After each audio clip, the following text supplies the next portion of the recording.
tanggungjawab awak untuk sayang pada diri.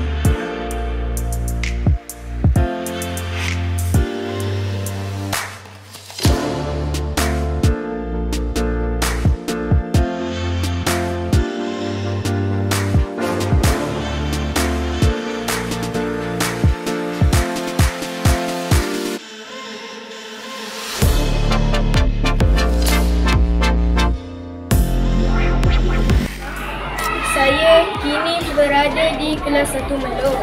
Saya akan bertemu ramah dengan beberapa orang murid. Jom ikut saya.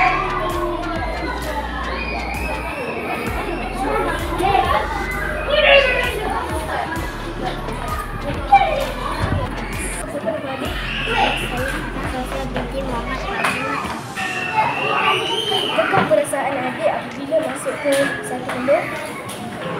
Saya rasa macam sangat gembira sebab dapat jumpa kawan baru. Apakah perasaan adik apabila belajar di kelas 1 Melo? Gembira sebab dah belajar dengan kawan. Sedik. Apa cikgu? Baik, alhamdulillah. Boleh saya tanya beberapa soalan kepada cikgu? Boleh? Baiklah, soalan yang pertama.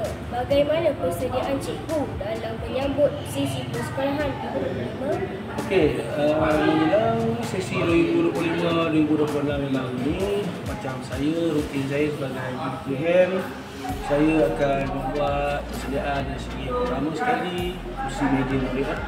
Kursi meja murid dalam kelas mesti lengkap, mesti cukup mengikut enrollment tahun 2025-2026. Itu juga orang duduk bilik khas serta kantin untuk murid makan dan juga untuk rancangan makanan tambahan dan juga program khusus sekolah. Itu dari segi saya lah kalau tidak. Apakah cabaran utama yang dijangka oleh cikgu untuk sesi persekolahan kali ini? Cabaran yang pertama bagi sesi sekolah 2025-2026, okey, cabarannya daripada segi menyediakan kelengkapan sekolah lah, iaitu seperti meja dan kursi, kerana di sekolah masih dapat lagi meja dan kursi yang usang. Jadi pihak sekolah telah memohon pada jabatan untuk menyediakan kemudahan tersebut dengan kemudahan yang baru. Selain itu juga masih lagi terdapat ibu bapa yang tidak mengetahui pendaftaran murid-murid untuk murid-murid tahun 1. Jadi pihak sekolah telah membantu penjaga untuk mendaftarkan murid-murid secara memberi panduan lah kepada ibu bapa dengan menghantarkan telegram ataupun video cara mengisi maklumat-maklumat murid dalam sistem. Itu sajalah untuk cabaran tahun ini. Soalan yang pertama, apakah perubahan atau penambahbaikan yang dilaksanakan di sekolah bagi sesi persekolahan 2025?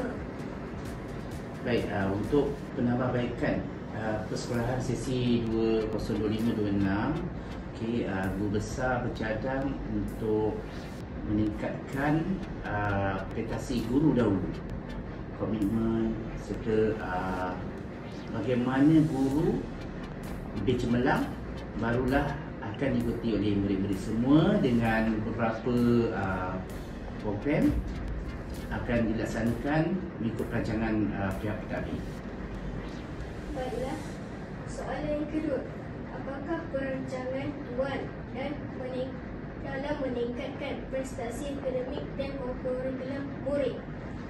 Baik, bagi kurikulum murid, Guru Besar bercadang untuk meningkatkan prestasi mereka melalui program. Salah satunya adalah Sinar Bakat Seni Kreatif, di mana kalau kita lihat dekat situ, murid-murid akan mencetuskan idea berdasarkan tugasan-tugasan dengan dibimbing oleh guru-guru yang diamanahkan bagi setiap kumpulan, bagi tahap 2. Manakala untuk tahap 1, kita akan bimbing murid-murid ke arah literasi dan numerasi, iaitu membaca, menulis dan mengira.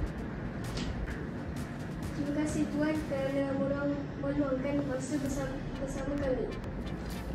Baik.